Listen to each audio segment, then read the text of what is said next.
നിങ്ങളുടെ favourite shows ഇനി ഒരിക്കലും മിസ്സാവില്ല. ഇപ്പോൾ C5-ലൂടെ കാണും നിങ്ങളുടെ ഫേവറേറ്റ് ഷോസ് തികച്ചും സൗജന്യമായി. മിലോഡ് എന്നും സത്യം ജയിക്കട്ടെ.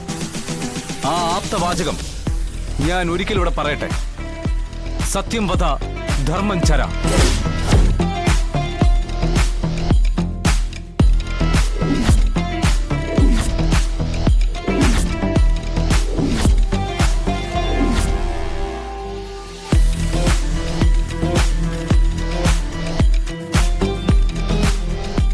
ഒരിക്കൽ മസനഗുഡി വഴി ഊട്ടിക്ക് പോകുന്ന കാര്യം തമാശ രൂപേണ മിസ്റ്റർ അമീർ എന്നോട് പറയുകയുണ്ടായി.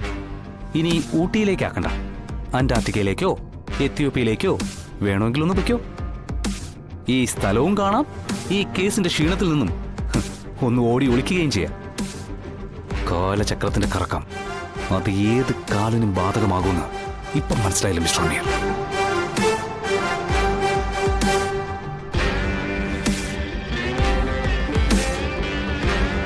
കേസുകൾ കൈകാര്യം ചെയ്യുന്നതിൽ പബ്ലിക് പ്രോസിക്യൂട്ടറും ഡിഫൻസ് കൗൺസിലും നിരത്തിയ തെളിവുകളുടെയും വാദപ്രതിവാദങ്ങളുടെയും നിജസ്ഥിതി മനസ്സിലാക്കി മരണപ്പെട്ടു എന്ന് പറഞ്ഞ കാർത്തിക ജീവനോടെ കോടതിയിൽ എത്തിയതിലൂടെ പ്രതിയാക്കപ്പെട്ട വിഷ്ണു നിരപരാധിയാണെന്ന് സംശയാതീതമായി തെളിയിക്കപ്പെട്ടതിനാൽ വിഷ്ണുവിനെ കോടതി നിരുപാധികം വിട്ടയക്കുന്നു.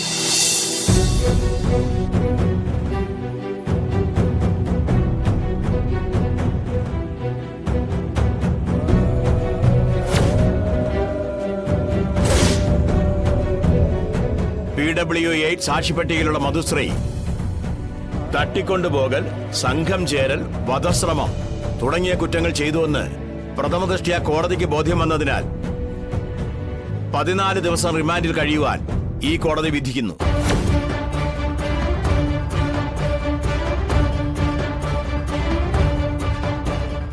പോലീസ് നീതിയുടെ കാവലാളാകേണ്ട സ്ഥാനത്ത് അധികാര ദുർവിനിയോഗം ചെയ്യൽ, അറ്റംപ്റ്റ് ടു മർഡർ, ഗൂഢാലോചന, സംഘം ചേരൽ തുടങ്ങിയ കുറ്റങ്ങൾ അസിസ്റ്റന്റ് കമ്മീഷണർ പദവിയിൽ ഇരുന്നു കൊണ്ട് ചന്ദ്രബോസ് ചെയ്തു എന്നുള്ളത് അത്യന്തം ഗൗരവമുള്ള കുറ്റമാണ്.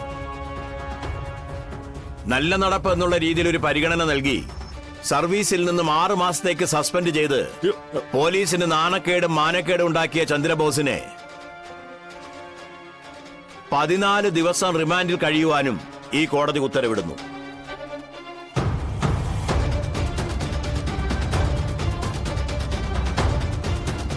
പിന്നെ ഈ കേസ് തെളിയിക്കാനായി കളക്ടറായ ശാലിനി വിഷ്ണുവിന്റെ പരിശ്രമം കോടതിക്ക് കണ്ടില്ല നടിക്കാനാവില്ല.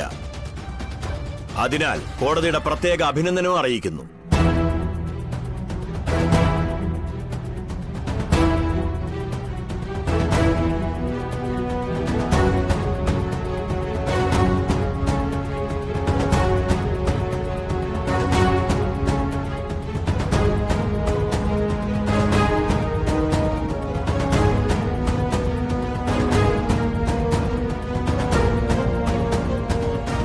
ഇനിയിപ്പോ തലയിൽ തൊപ്പിയില്ലല്ലേ സാറേ?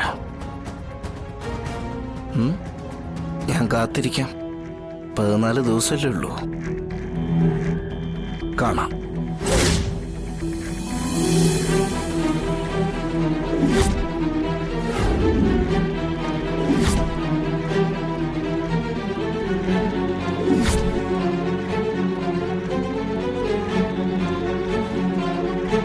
ഡൗൺലോഡ് ചെയ്യൂ C5 ആപ്പ്. കാണൂ എല്ലാ എപ്പിസോഡുകളും സൗജന്യമായി.